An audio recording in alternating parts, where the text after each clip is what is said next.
오늘 우리에게 주신 하나님의 말씀 사무엘상 6장 19절에서 7장 2절 말씀 함께 교독하도록 하겠습니다. 베세메스 사람들이 여호와의 궤를 들여다본 까닭에 그들을 치사 5만 70명을 죽이신지라.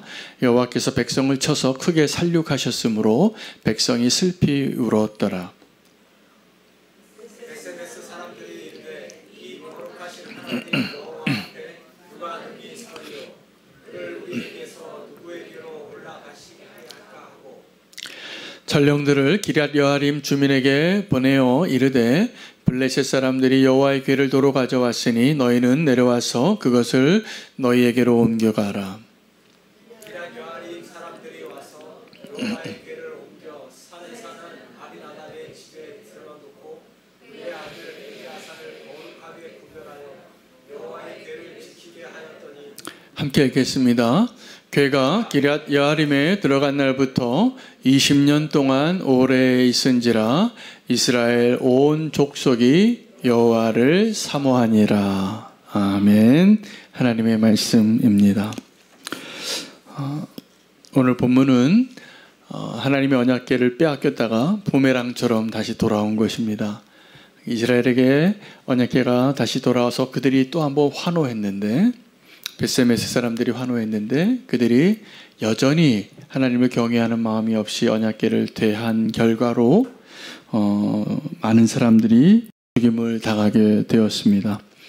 그리고 오벳에돔의 집에서 이 언약궤가 20년 동안 있었더라. 그리고 그 결론이 이스라엘 모든 민족이 여호와를 사모하게 됐다. 이렇게 기록하고 있는 본문입니다. 이야기는 짧지만 오늘 이 본문 가운데 우리가 예수님과 동행하는 것이 어떠한 것이고 또 하나님의 백성이 되어서 하나님이 우리와 함께 하시는 그 의미를 우리는 얼마나 잘 정말 의식하고 그 주님과 함께 가고 있는가를 보여주시는 아주 소중한 본문이 되겠습니다. 하나님의 언약궤는 이스라엘 가운데 있었지만 이스라엘은 이미 하나님을 떠났었습니다. 하나님 더 이상 경외하지 않고 마음대로 그들의 예배는 무너지고 있을 수 없는 일들이 일어나기 시작했습니다. 그러다가 하나님께서 그들을 사랑하신 것입니다. 사랑하셔서 언약궤가 그들에게 어떤 의미인가를 보여주시기 위하여 하나님의 영광이 그들에게 잠시 떠납니다. 빼앗긴 것이죠. 전쟁에서 패하고 엘리의 집안의 두 아들, 두 제사장이죠. 홈니와 비느하스가 죽고 언약궤는 빼앗기고 그 소식을 들은 엘리도 또 죽게 되고 또 며느리도 죽고 그리고 하나님의 영광이 우리를 떠났다라는 유언을 남기고 그 며느리도 죽게 됩니다. 그리고 하나님의 언약궤는 이스라엘을 떠났지만 블레셋에 들어가서 블레셋을 다 치시죠.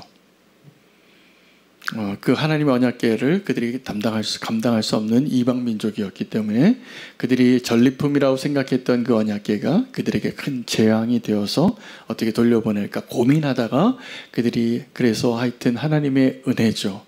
그들을 떠났으니까 더 이상 재앙이 없었으니까. 근데 오늘 본문에 여러분 우리가 언약궤가 다시 돌아오면 기쁠까요? 안 기쁠까요? 기쁘죠. 기쁩니다. 그런데 그 기쁨은 잠시 기쁨이었습니다.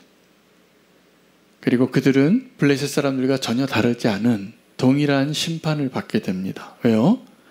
그 언약궤를 열어봅니다.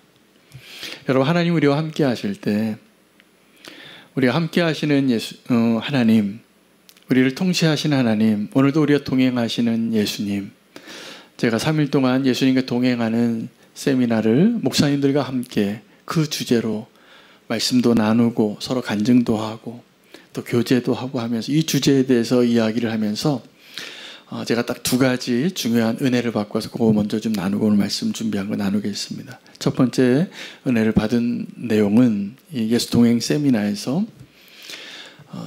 어떤 목사님이 간증을 하셨는데 이분이 좀 큰 교회를 목회를 하시다가 예수 동행 운동에 동참하시고 성도님들한테 우리 예수 동행 하시자고 동행일기 쓰시자고 이걸 너무 강력하게 얘기하시니까 성도님들이 반발을 했답니다. 목사님 앞으로 예수님 동행하자는 얘기 좀 하지 마십시오. 그렇게 장로님들과 몇 분이 와서 목사님한테 얘기를 했대요. 근데 이 목사님은 정말 예수님과 동행하고 싶었어요. 그리고 이 성도님들에게 예수님과 동행하자고 얘기를 하고 그렇게 목회를 하고 싶었는데 성도님들이 그걸 받아들이지 않으셨나 봐요. 그래서 이 목사님이 사임을 하셨어요. 사임을 하시고 조그만 개척교회를 다시 시작한 거예요. 정말 예수님과 동행하는 목회만 할 수 있는 그 성도님들을 따로 데리고, 그래서 한 몇백 명 목회를 하시던 분이 30명 데리고 목회를 다시 시작한 거예요. 그래서 행복하게 이렇게 목회를 하시다 하나님이 더 이 목사님에게 은혜를 주셔서 이분이 선교사로 나가셨어요. 조기 은퇴를 하시고 이제 70이 거의 다 되신 분인데, 그 키르기즈스탄이라는 나라에 가서 1년을 사역을 하셨는데 와서 이제 어저께 이번 세미나 첫째 날 강사로 강의를 해주신 거예요. 이분이 이런 말을 하세요. 43대 1 이렇게 얘기하시는 거예요. 내가 43년 동안 목회를 했는데 1년 동안 선교지에서 내가 예수님과 동행하면서 누리는 은혜가 더 많았습니다. 그 얘기를 하시는 거예요. 그런데 이분이 제가 참 은혜가 된 게, 우리가 하나님께로 더 가까이 나아가는 것에 소망으로 우리가 오늘도 예배하지 않습니까? 여러분 주님께 더 가까이 나아가길 원하시죠? 아멘이죠? 근데 우리가 주님과 함께하는 것을 믿으신다면, 이제 우리가 예수님과 동행한다는 것은 내가 200m 떨어져 있던 성도가 이제 10cm 정도 주님과 가까워지는 것을 의미하는 게 아니라는 거예요. 이 목사님이 깨달으신 게, 우리가 주님과 동행하는 게, 만약에 우리가 하나님과의 관계에 있어서 200m하고 1mm만 차이가 나는 그 거리감에 있다고 할지라도 이거는 주님 안에 있는 게 아니라는 거예요. 그래서 우리는 신앙생활할 때 주님께 더 가까이 나아가려고 그렇게 노력도 하고 기도도 하고 말씀도 보고 예배도 하고 교제도 하고 사역도 하고 그렇게 열심히 주님의 일을 하는데, 여전히 주님 밖에 있으면서 그렇게 하실 수 있다라는 걸 깨달으셨다네. 주님 안에 거하는 것이 어떠한 의미인가? 그것은 살고 죽는 거의 의미라는 거예요. 내가 주님 안에 있는가, 주님 밖에 있는가는 1mm만 밖에 있어도 이건 바뀐 거예요. 주님 안에 있는 것이 주님과 동행하는 것인데, 우리는 주님과 동행한다고 생각하면서 주님과 동행하지 않은 자였던 것이죠. 마치 언약궤가 엘리의 시대에 그들의 제사장들이 함께 하고 그 성소에 있었지만, 그들은 그 언약궤와 하나님의 임재를 상징하는 그 하나님의 영광과 함께하지 않았던 백성이었던 것을 드러내시기 위한 오늘 본문이에요. 또 하나는, 우리가 주님과 동행하려면 딱 한 가지가 필요한데, 특별히 목사님들에게 얘기하신 거예요. 우리가 반드시 굴복할 줄 알아야 된다. 주님과 동행하기를 원한다. 근데 굴복하지를 않는 거예요. 그 굴복하지 않고 우리는 여전히 내가 원하는 방식과 내 소원대로 주님을 더 사랑한다고 하고, 아무리 그래도 그것이 주님과의 동행이 되지 않는다는 것을 이야기하면서 또 하나의 중요한 그 깨달음을 주었는데, 하나님께서 이 주님과 동행하는 것을 누리지 못하고 오늘 저와 여러분이 그냥 이름만 성도라고 살아가는 것이 얼마나 큰 불행이 되는가를 오늘 본문의 말씀으로 제가 이어서 말씀을 드리려고 합니다. 이어져서 오늘 우리와 함께 하시는 그 하나님의 그 언약궤를 우리가 오늘 본문의 마지막에 보면, 이스라엘의 모든 백성들이 여호와께 사모하는 자가 되었더라라고 이렇게 결론을 내리는데, 이 사모한다는 이 표현이 사실은 영어 성경에는 뭐라고 이야기하고 있냐면, 이스라엘 모든 백성이 돌아왔다는 거예요. 20년 동안 아비나답의 집에서 이 언약궤가 머물러 있는 동안에 이스라엘 민족이 하나님께로 돌아온 거예요.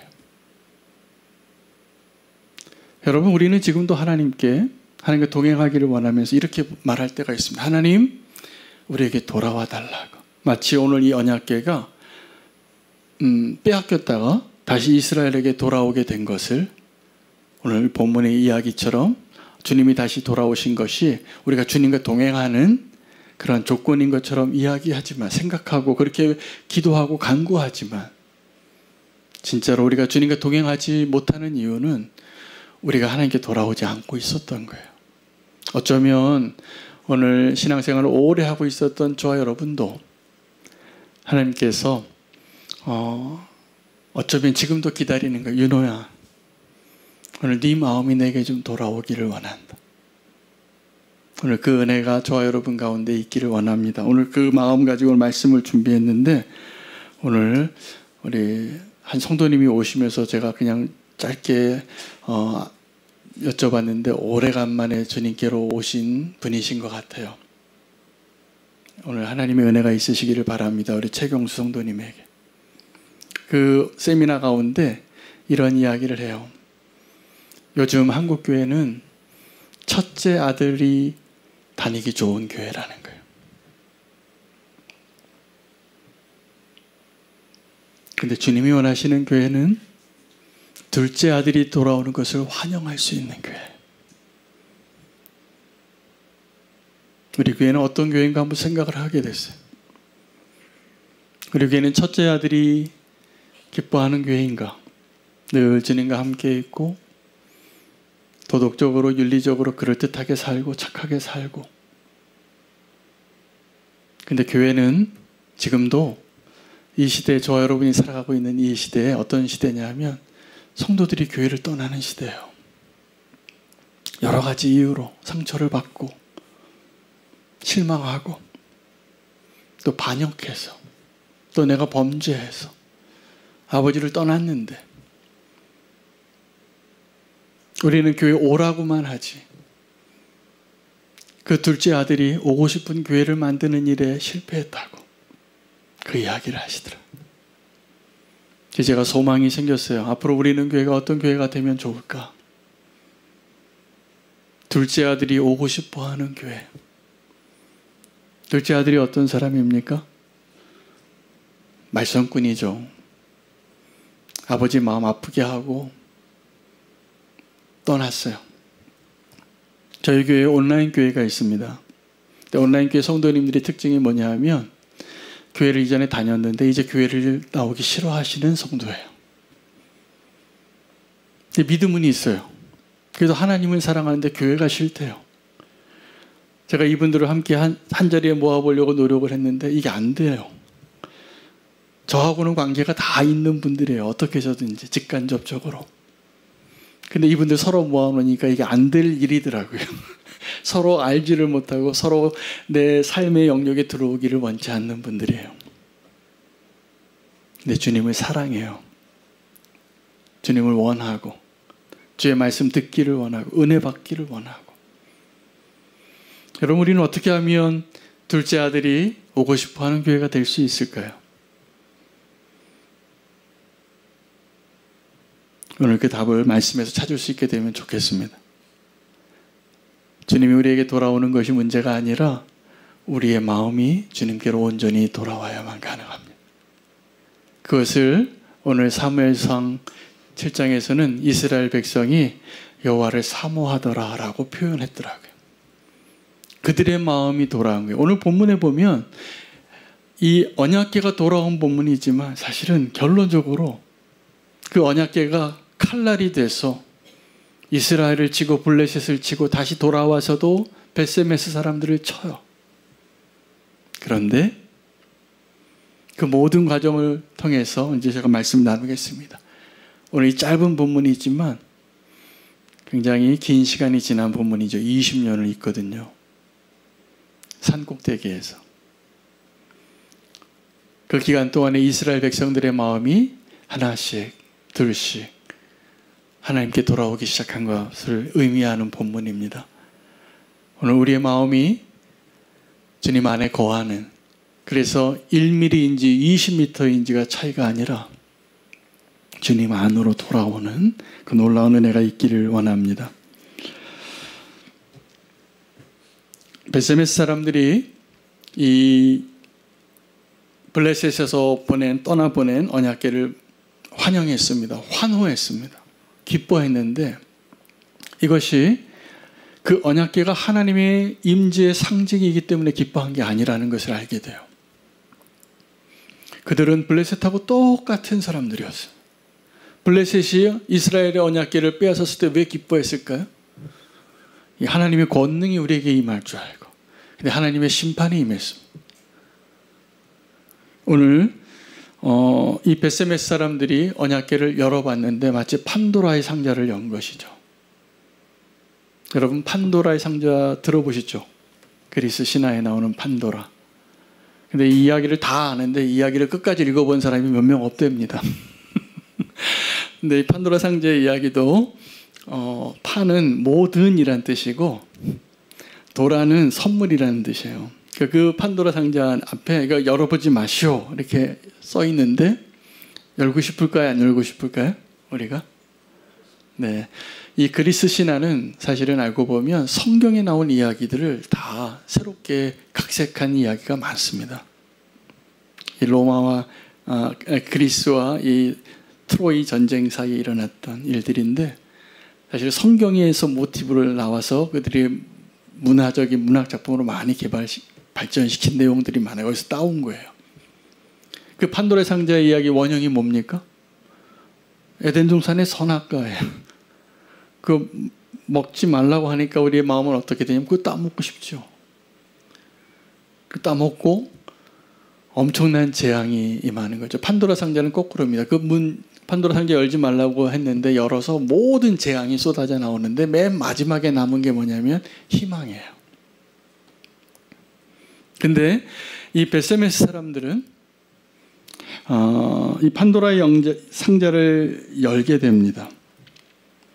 근데 하나님께서 이 판도라의 상자를 여는 것과 같은 그런 실패를 하나님이 완벽하게 만들어 놓으신 에덴 동산에서 그 아담과 하와 첫 번째 하나님의 형상과 모양을 따라서 지음받은 그 사람들에게 먹지 마 이렇게 하시고 그들이 먹을 것을 아셨을까요? 몰랐을까요? 갑자기 하나님 당황하셨을까요? 그들이 따먹을 때? 저는 그렇게 생각하지 않습니다.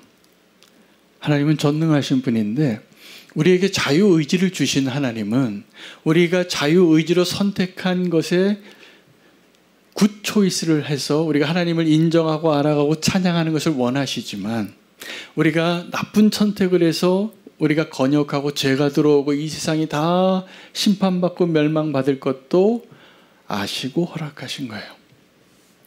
어떤 분이 정말 어려울 때 어려운 가운데 아주 좋은 분이 옆에 있어서 그분이 투자를 해줬답니다. 그래서 이분이 그 투자를 받고 정말 그 투자금을 손실을 안 하게 하려고 열심히 일을 했는데 망했어요. 그래서 이분이 청년이었는데 자기한테 돈을 투자한 그 분에게 찾아가서 정말 죄송하다고 내가 최선을 다했는데 이렇게 망하게 됐다고. 그래서 당분간 내가 재기할 때까지 투자해 주신 돈을 갚을 수 없게 될 것 같다고 그랬더니 이분이 하신 말씀이 있대요. 뭐라고 얘기했냐면 괜찮다고. 이런 분이 있는지 모르겠어요 진짜. 근데 이 간증이에요. 괜찮다고. 그래서 뭐라고 얘기했냐면 자기가 이분은 정말 투자가 전문이었던 분이에요. 돈이 좀 있으신데 투자할 때는 이 사람이 실패할 수 있는 가능성을 알고 투자하는 겁니다. 그래요. 근데 당신이 이 일을 비즈니스 잘 성공하면 그때 나에게 더 많은 수익을 줄 거라고 믿고 투자하는 거예요. 괜찮다고. 실패했으니까 나중에 재기하면 갚으라고. 그렇게 해서 이 사람이 정말 다시 재기를 해요. 다시 재기를 해서 이 믿어준 그 믿음 때문에 이 사람이 그렇게 정말 마음이 넓은 투자자의 사랑을 받고 다시 사업에 재기하신 분의 간증을 제가 좀 하는 거예요. 근데 하나님이 그러세요. 여러분 우리가 믿음으로 사는 게 너무 힘들죠? 그렇지 않습니까? 저는 믿음으로 사는 게 더 어렵다고 생각해요. 그냥 내가 열심히 사는 게 쉬워요, 차라리. 근데 믿음으로 사는 것은 불확실한 데 가는 거고, 가보지 않은 길을 가는 거고, 믿을 수 없는 사람과 함께 사는 거예요. 근데 우리가 제일 믿을 만한 사람도 못 믿어요. 믿을 만한 존재도 못 믿어요. 우리 제일 믿을 만한 존재가 누굽니까? 하나님이잖아요. 근데 그 하나님이 말씀하세요. 나를 믿으라고. 두려워하지 말라고. 내가 너와 함께 하겠다고. 근데 이스라엘의 역사는 그 하나님 못 믿은 역사예요. 그렇게 믿을 만한, 가장 믿을 만한 하나님을 못 믿어요. 근데 그러한 존재를 알고 하나님 우리를 믿어주신 겁니다. 그리고 우리를 불러주신 거예요. 내가 너를 자녀 삼겠다고, 내가 너를 내 백성 삼겠다고. 오늘 그 하나님은 꼭 아시기를 바랍니다. 제가 오늘 또 하나의 그리스 신화 얘기를 하는데 트로이의 목마예요. 근데 오늘 블레셋에 들어갔던 언약궤는 이 트로이의 목마의 이야기의 원본이에요. 터키에 가면 진짜 드로아라 그래서 트로이라는 도시가 있어요. 왜냐하면 이것이 그 그리스와 이 트로이의 전쟁이거든요. 이 그리스가 선물을 하나 주죠. 목마를. 거기 군대가 다 숨어 있는데 선물인 줄 알고 받았는데 밤에 거기서 군대가 나와서 그 성을 다 점령해요. 그 점령하기 어려웠던 그 트로이 성이 무너지는 거죠. 이 블레셋을 하나님이 그렇게 치신 겁니다. 그 언약궤를 빼앗아 감으로. 그들이 좋아했는데 그 블레셋이 트로이의 목마를 받은 거죠, 선물로. 그런데 이 베세메스 사람들이 트로이의 목마나 판도라의 상자처럼 이 언약궤를 대했다는 사실이에요. 이스라엘 백성이. 자, 이 베세메스 사람들이 이 언약궤를 열어보고 죽은 사람의 숫자가 성경에 5만 70명인데 5만의 가로가 쳐 있습니다. 이게 왜 그러냐면 두 사본이 나온 거예요. 어떤 사본은 70명만 죽었다. 어떤 사본에는 5만 70명이 굉장히 큰 차이죠. 어떤 게 팩트인지는 문맥을 따라서 해석하면 되는데 저는 하나님의 진노가 크게 임했기 때문에 한 5만 명 죽지 않았을까라고 믿기로 했습니다. 그래서 많이 죽은 거라고 해야지 문맥이 맞아요. 왜냐하면 너무 크게 쳤기 때문에 이제 이스라엘을 왜냐하면 70명 정도 죽으면 또 열어봤을 것 같아요. 근데 그들이 이제 정말 그 베세메스에서 하나님의 그 치시는 그 재앙이 너무 커서 하나님 두려워하게 됩니다. 하나님의 심판이 우리에게 임하면 어디부터 치게 될까요? 어디부터 하나님 심판이 임할까요? 니느웨부터일까요? 블레셋? 바벨론? 아수르? 애굽? 아니요. 예루살렘입니다. 성전입니다.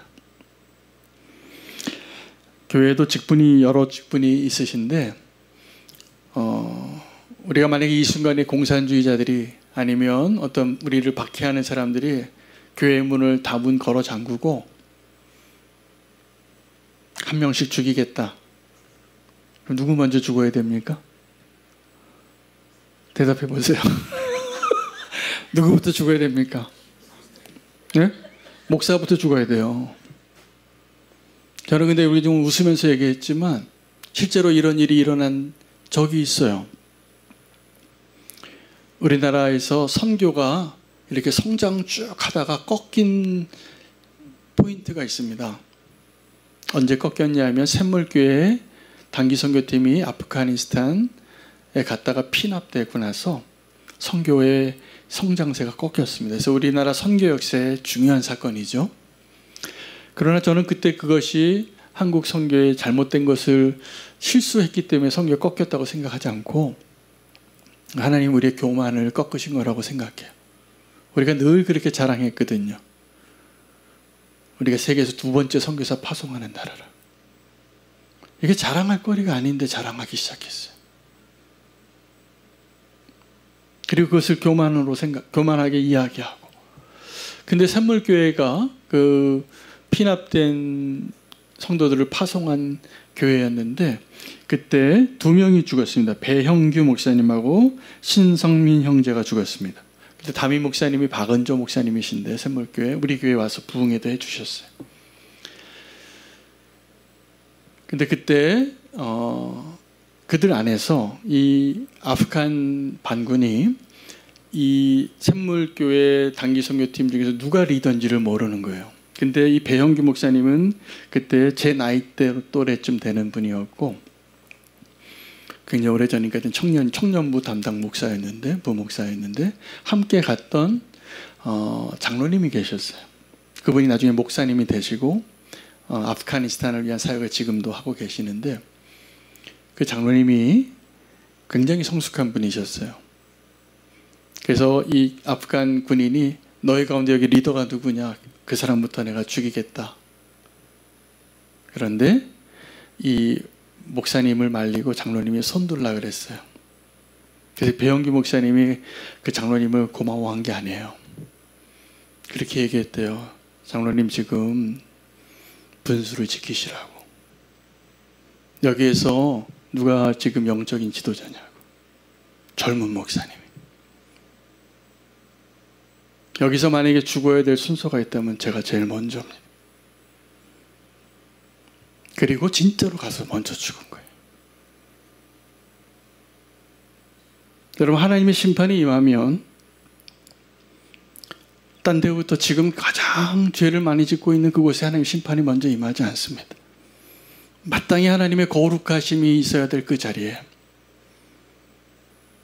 그 직분을 가지고 그 자리를 가지고 그 책임을 가진 사람에게 먼저 물을 겁니다. 만약에 교회에서 어떤 직분을 원하신다면 이 조건으로 정하시면 돼요. 먼저 죽고 싶냐고. 그럼 그 직분 맡으세요. 제가 그 마음으로 오늘 고백합니다. 제가 먼저 죽겠습니다. 우리는 교회에서는. 그럴 수 있어야 합니다. 먼저 죽을 수 있는 순서예요. 왜냐하면 하나님은 그 사람에게 먼저 물으실 것이기 때문에.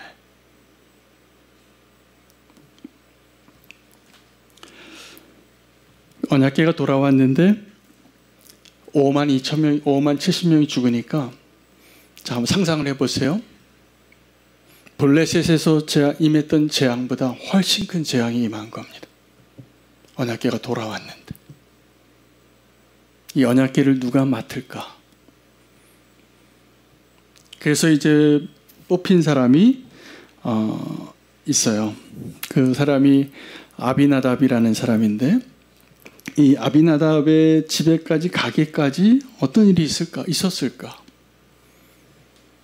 저는 아무도 그 언약궤를 맡으려고 하지 않았을 거라고 생각해요. 두렵죠. 또 칼이 나를 치면 어떻게 될까? 근데 기럇 여아림 사람에게 이스라엘 백성들이 서신을 보내요. 제가 보기에는 이 하나님의 심판에 5만 명 죽은 이야기 안 하고 보내지 않았을까? 하여튼 산 위에 있는 아비나답이 엉겹결에 그 언약궤를 받습니다. 저는 여기서 묵상하다가 이 아비나답은 구레네 시몬 같다. 억지로 십자가 지고 이렇게 주님의 십자가를 잠깐 경험해보고 나중에 신약 성경에 보면 이 시몬이 나와요. 구레네 사람 시몬의 아들 두 아들 형제가 일꾼이 됩니다. 믿음의 가문이 된 거죠. 억지로 십자가만 져도 그렇게 하나님의 놀라운 은혜를 알고 예수님의 신실한 제자가 되는 거죠. 오베데돔이 산 꼭대기에 있었습니다. 집이.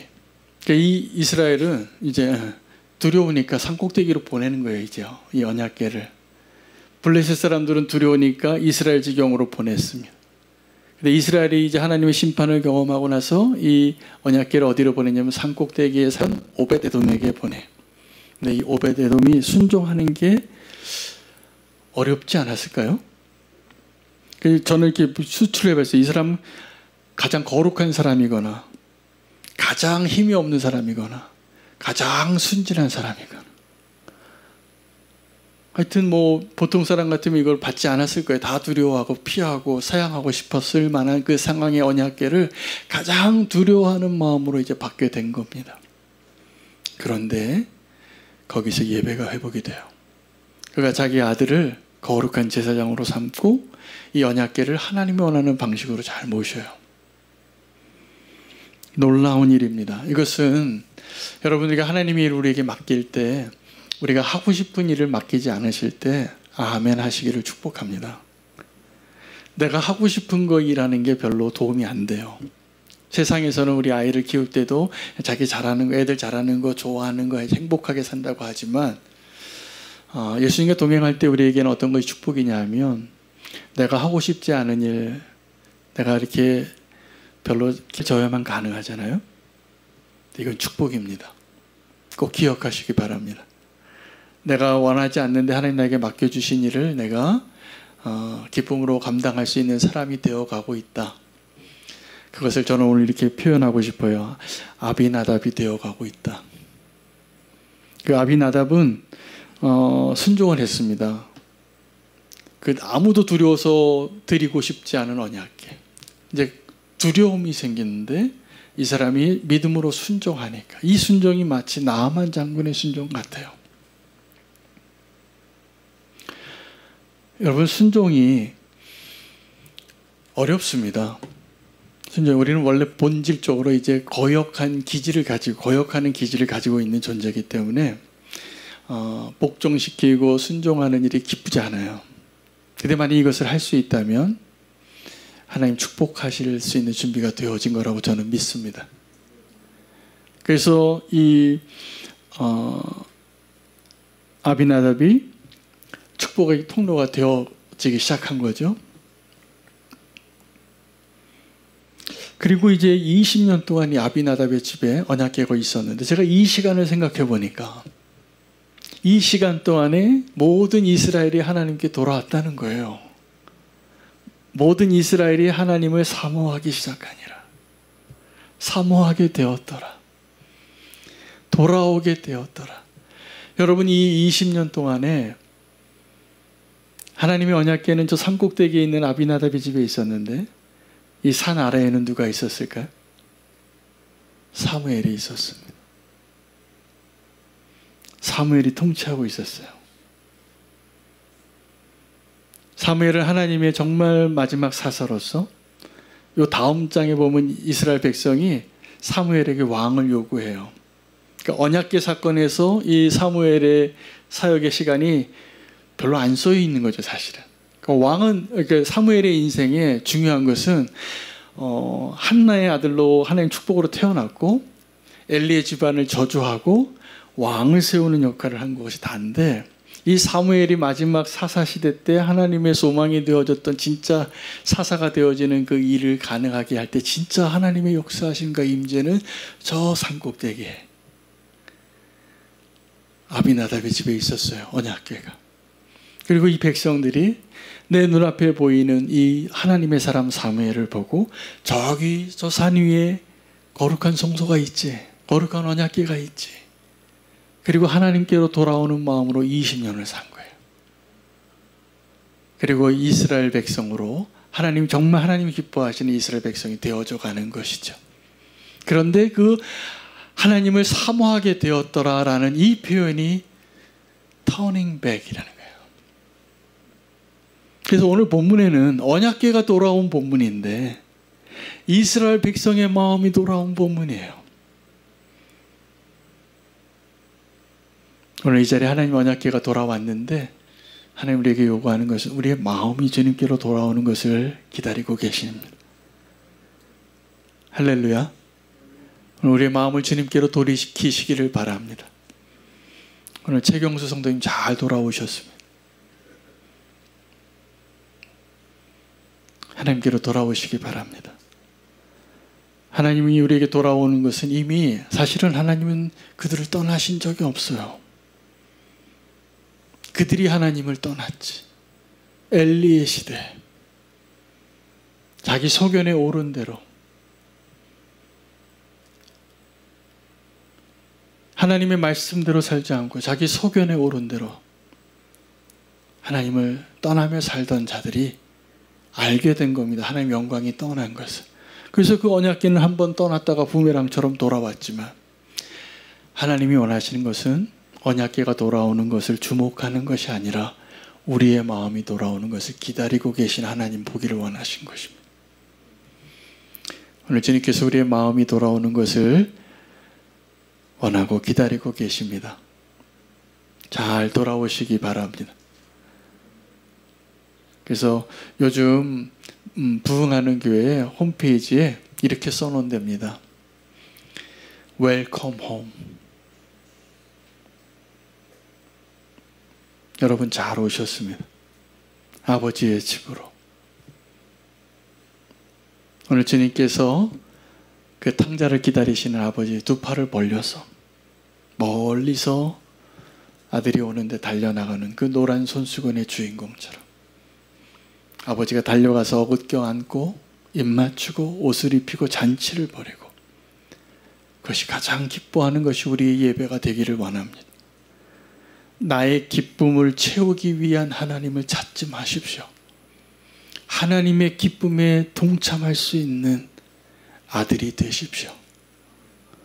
언약궤가 떠났다가 돌아오지만 하나님은 떠났던 우리의 마음이 하나님께로 다시 돌아오기를 지금도 기다리시는 아버지이십니다. 오늘 하나님 앞에 주님 내가 여기 왔습니다. 나의 마음을 주님께 열기를 원합니다. 주님 나를 받아주시옵소서. 이 고백하며 찬양하고 결단하도록 하겠습니다.